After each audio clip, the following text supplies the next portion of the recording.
bikong pinagba.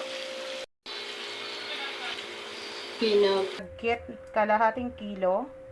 Gawin natin to, hugasan muna natin ng 2 beses.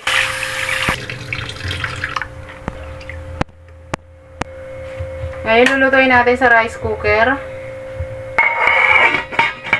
Na siya. Lang tayo ng 2 cups na coconut milk. Ng kalahating cup na muscovado powder ang gamit ko.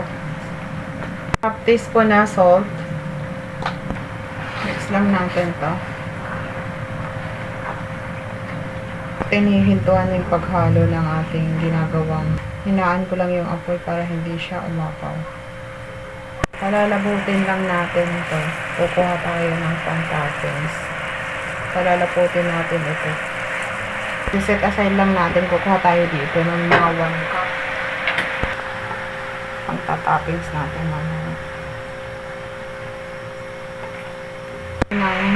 Ito yung niluto natin na kanin na malagkit. 1/4 ang gagawin natin.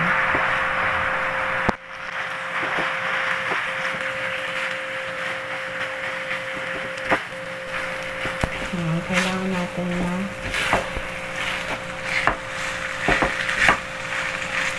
mahalo.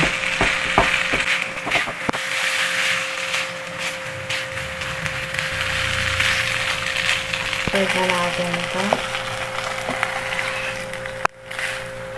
Flat lang natin dito.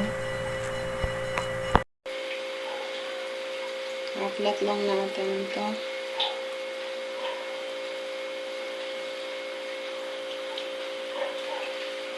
Yung ating sinet aside kanina, ilalagay natin sa ibabaw.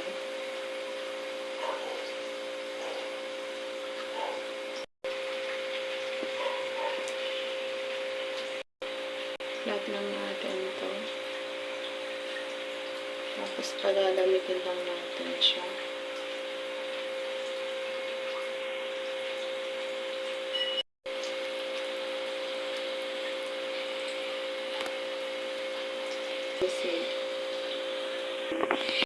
Natin to guys ng 20 minutes para ma-toasted lang yung ibabaw. Diretso na yan guys, hindi na naka-preheat yan.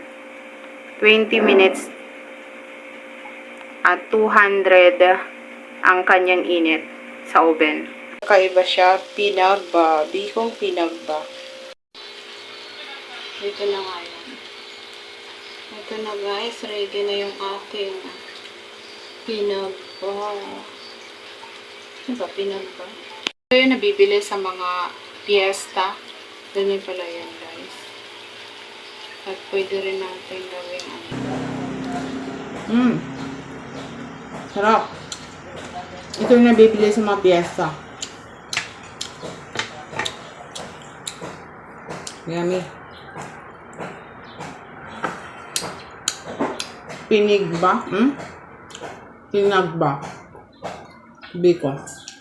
Tapos may black coffee.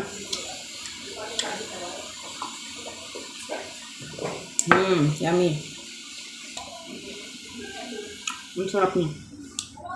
Thank you guys for watching. Please subscribe to my YouTube channel. Follow my Facebook page. If you buy something, please click the yellow basket in my TikTok shop.